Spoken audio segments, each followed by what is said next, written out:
Police వ్యవస్థ చంద్రబాబు జేబు సంస్థగా మారిందని మండిపడ్డారు మాజీ మంత్రి అంబటి రాంబాబు. సాయికృష్ణ కేసులో సాక్ష్యాలు మాయం చేశారని విమర్శించారు. కృష్ణలంక పిఎస్లో ఏడాది సీసీ ఫుటేజ్ను మాయం చేశారని తెలిపారు.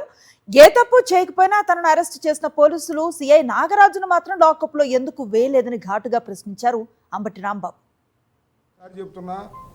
ఈ రాష్ట్రంలో సాయికృష్ణ మరణం తర్వాత మేము దాన్ని వెలుగులోకి తీసుకురావడానికి వైఎస్ఆర్ కాంగ్రెస్ పార్టీ ప్రధానమైన ఉద్దేశం ఏమిటంటే చంద్రబాబు మీద బురదలటానికి కాదు. వ్యవస్థలు నాశనం అయిపోతున్నాయి, వ్యవస్థలు నిర్వీర్యం అయిపోతున్నాయి, పోలీస్ స్టేషన్లో హత్యలు చేస్తున్నారు. నేను చెప్పింది వాస్తవం అని చెప్పడానికి ఒకటే ఒక ఉదాహరణ. సీసీ ఫుటేజ్ ఎత్తేశారు. సంవత్సరం పాటు జరిగిన సీసీ ఫుటేజ్ని ఎత్తేశారంటే సంవత్సరం నుంచి అక్కడ హత్యలు జరుగుతున్నాయి, సంవత్సరం నుంచి అక్కడ ఇల్లీగల్ యాక్టివిటీస్ జరుగుతున్నాయి.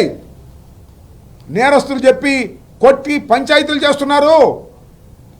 నేరస్తులను తీసుకొచ్చి గంజాయి అమ్మించి డబ్బులు కాజేస్తున్నారు.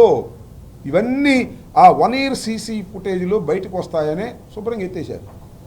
ఏం చేస్తున్న సిట్టు స్పెషల్ ఇన్వెస్టిగేషన్ టీం వచ్చిన తర్వాత ఎత్తేశారు. అందువల్లనే మేము అడుగుతున్నాం, సిబిఐ ఎంక్వైరీ వేస్తే తప్ప సాయికృష్ణ కేసులో వాస్తవాలు బయటకు రావు. సాయికృష్ణ కేసు బూడిదైపోయింది. అతను బూడి చేశారు. సిట్ అనే 5 members వచ్చింది. ఏదది సిట్ 5 members వేశారు. వీళ్ళు వచ్చి ఎంక్వైరీ చేయడం మొదలెట్టారు. సాక్ష్యాధారాలన్నీ తీసేశారు. ఒక్క సాక్ష్యం కూడా లేదు. పోలీస్ స్టేషన్లో లేదు, బస్టాండ్లో లేదు, దాని ఒకటి స్వర్గపురిలో లేదు, ఆసుపత్రి లేదు. టోటల్గా ఉన్నటువంటి అన్ని సీసీ ఫుటేజీలు గోల్మాల్ ఎత్తేశారు. అంబటి రాంబాబుని, మాజీ మంత్రిని, ఒక పొలిటీషియన్ని తీసుకెళ్ళి వంశీధర్ అనే వ్యక్తి లాకప్లో వేశాడు. నన్ను లాకప్లో 7 years బిలో ఉన్న కేసులో లాకప్లో వేసి 24 గంటలు అట్టిపెట్టారు. నన్ను నాగరాజు వేశారు లాకప్లో. అన్ని సర్వసౌఖ్యాలు ఏర్పాటు చేశారు రాత్రి. ఎందుకు? నాగరాజు ఎవడి పేరు చెబితే డౌట్. అందుకే నాగరాజు ఎవడి పేరు చెప్పడం, నాగరాజు రక్షిస్తారు. ఇది సిట్ చేస్తున్న వ్యవహారం.